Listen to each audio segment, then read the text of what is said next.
Amang na yung nung tabi. Kaya ang din po po la, sa te di na nung timwa. Izala makargon kanap sa hilibet yung nung mga humayin. Doon wangi as tihahin kikututa yung nung diyo kataasan eh. Abang sukiting loy la diyo diyo yan na. Doon san kaya damnale patpa APO abel pa watien tangwan man lan. Bangsa so ken evangelist title ka pego le sal na hindi na to kung akal kaya le chalaya evangelist Jordan di hotam ka di ay lo lang pe okay kita pathere chala sa go rin tinay piyong le na avele pathere thang ba ve pathere wa soy na ibo sa vin ito na sa sota na ikim ta vin pathian mo asay na la ido pating le lunggyo tahe la ina sava sedeng le tao dio hin na kaya sargon ba sa lo le kaya tupi chomsa sa boy de hin la isa dio hin la isa masango ba pathian thu chomsa kan se do min Pathere ke man aman alhan su alhan ay zingin. Pathere Israel te alhan masalay. Dura Israel te sana ko alhan itamele. O ipi diva. Pathere sate na. Pathere lende son David ke loy sila pathere alhangin ay. Pathere alan soalan nahin atun suatu neze, lain naman sa audio yung pathere agun sa ato agun sa iso. Agut ay isaw sama sakop ka ng zorkis. Pathere ade alan na ade atun nahin. Pasa dalay pakai pathere ni atun ay mobe. Dura Israel kontak apam ho lalam ka jozo sehi pathe adagun to sai so pathe programi prem sina he asa enna lai mura pathe alat diteli sora kipara pathe ai gon to tu ai phadon parai pathe kidam ta nai to le ai thiam lo dap ta mahin hi so hi pathe program hi pathere han sai ka happy wi tu la dang la ke hi pathere atsa dinga te han wa ana to dinga elan wa lai mara tu ni ko he pathere atsa te ka ekko wa atsa dinga elan wa le tu rin Israel te sa ayo palo bizo hi na hello ha ya son Rome bungket na Bible sang tem kat ana be te Bible soi wai le Rome bungket na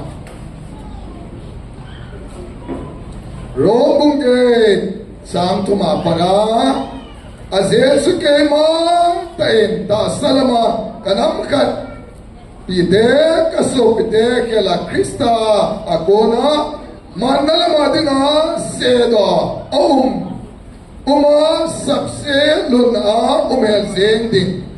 Kana ko kahi Israel te ahibi sapa hinasu amawahi lobi na tuzo se dan tupe pathen hona sila tutem zor sila amawahi pute pate zong amawahi ta sapelama Krista zong la ama hola kone bobe ibazo se suma sunum pen pathi nahi akanga patsa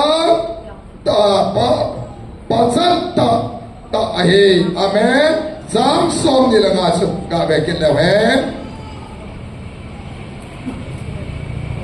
suma su hosiale ka bu a kamite hikalo hos keman kamite katidi ahe kadai lo nu chu kadai no kati ding ahe namo ke mami te nei pove te asawa kisay na lang ta sa ama ho pathering sa te kitiding ay ta kitiding ay be ti a kisay bang sun ay pathen na tu pathe mo piwan lang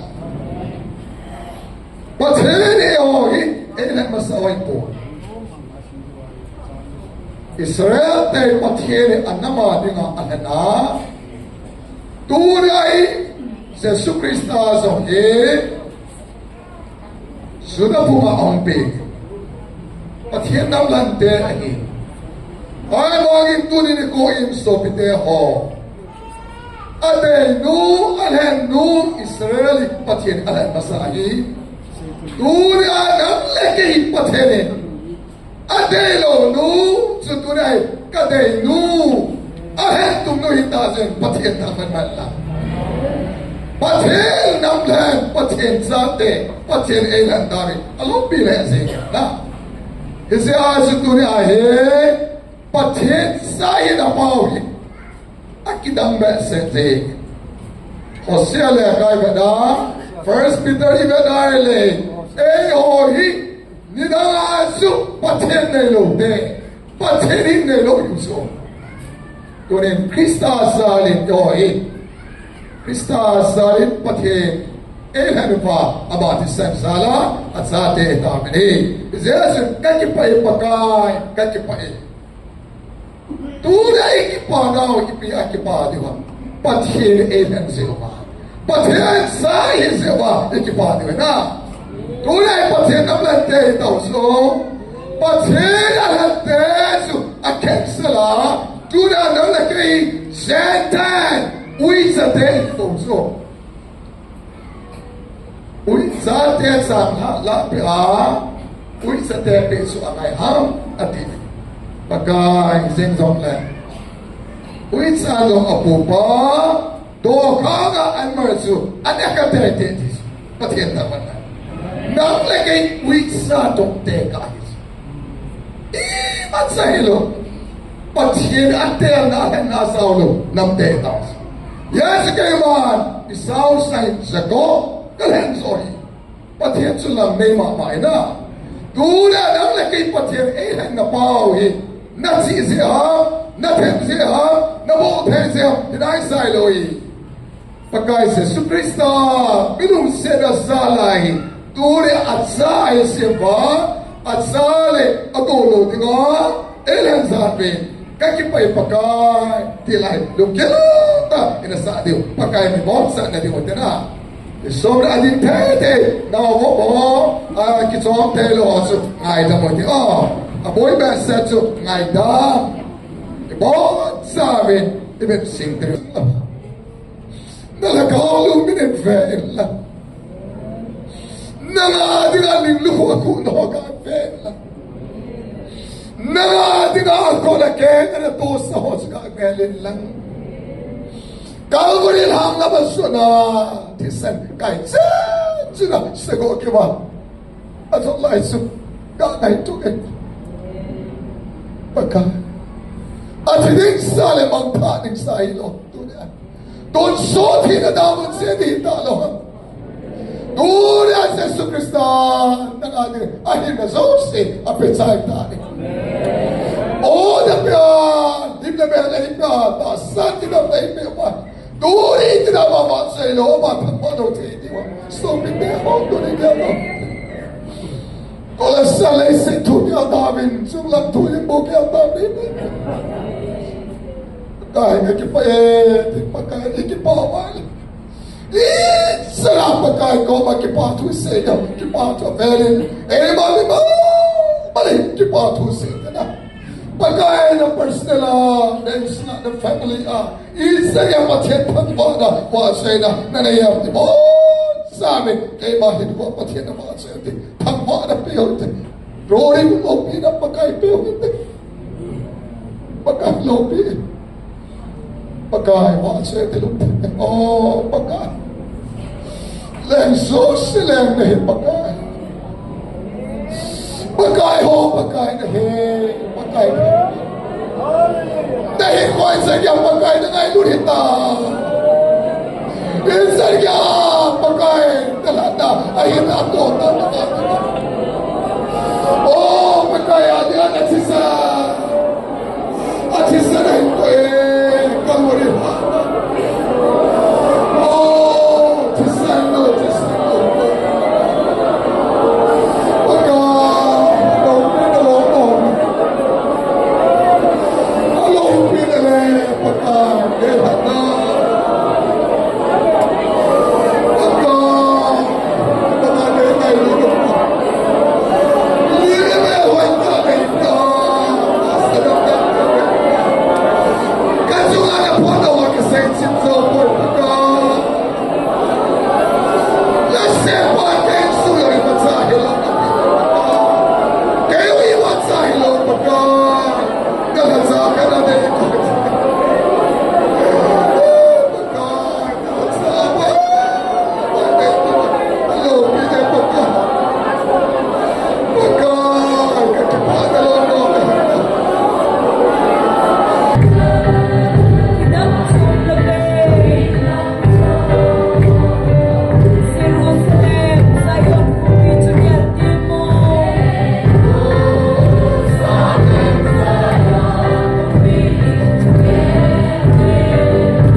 Bizang siya rin siya kami na tao din.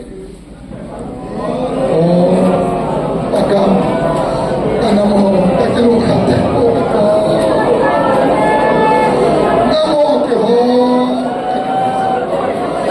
lukare ko yan po ito. Kaya anak niya na inela ito po. Pagkam, inela ito ay talo. Oh,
nang inailan pa, na ito na pa, pagka ika na mo pumpatin.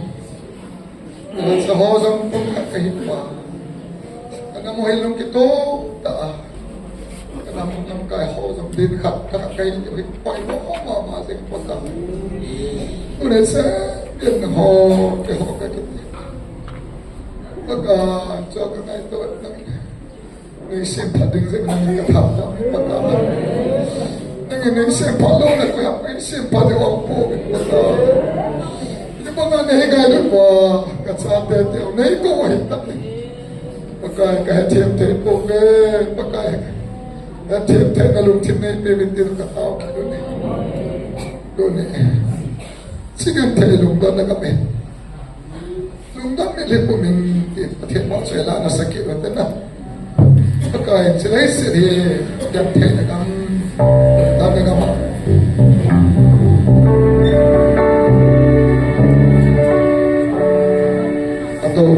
Adik tayo, pagka di ako pita, dahil masay ko, nilalakad itong ako.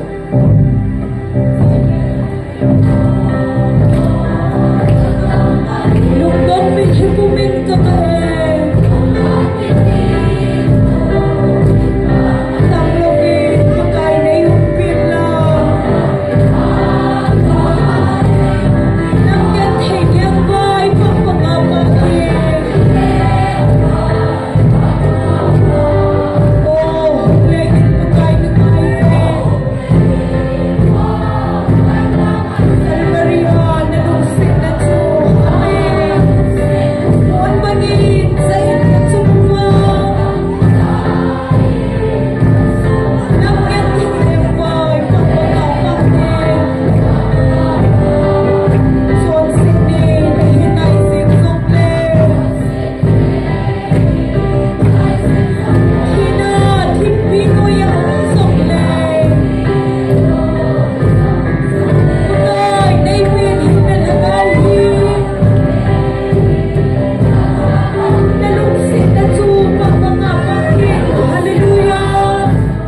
July ta Bangladesh kama kukitsate ho ding tao na nei peuti bar ma kama ina mi te ba de tao pe ki lo iten ni na athuna India government pathela lung cha wa ei na ding na kida ta pathela na to the na ding India vai pote ho ding tao din na kicham sin ke lung lo ta I the da che tao na mang ke tao It's a Yosema can take over. Zelena, don't you so that you Zelena, you go, it's a Yosema can take over. Oh, Barbara can take it over. All of this come can take it over. Pagama can take it over. Kakana can take it so that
Oh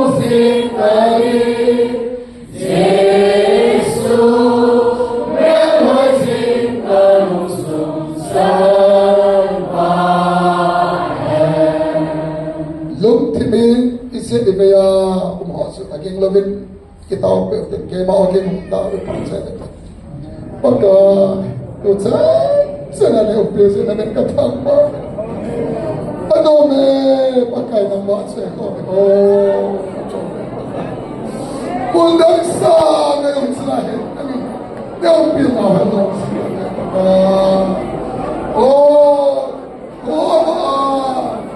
Pagka sinahin mo rin ka na sila na yung ano message nama kemasa kasih ibu ano message hallelujah pakai dalam kata Uli pasal sana mama sila kansa kain saya tahu Uli pakai simula kona ilang sila bukit kay tahu pakai Damsel sa kemudian tahun kami hari lama ken lama kalsong dose na hoy macam ba dami bila ilung se ne pulung din katawag ni he siri ko naman ay usa kinuba na mabasay digin na mahukit digin turi ang sangat tamo ne pukom tawitin lopi natin bansa natin sa natin ang mahipin kabon sama pangalo natin sana elan daw kuhin po sa sumunod katong ni amen.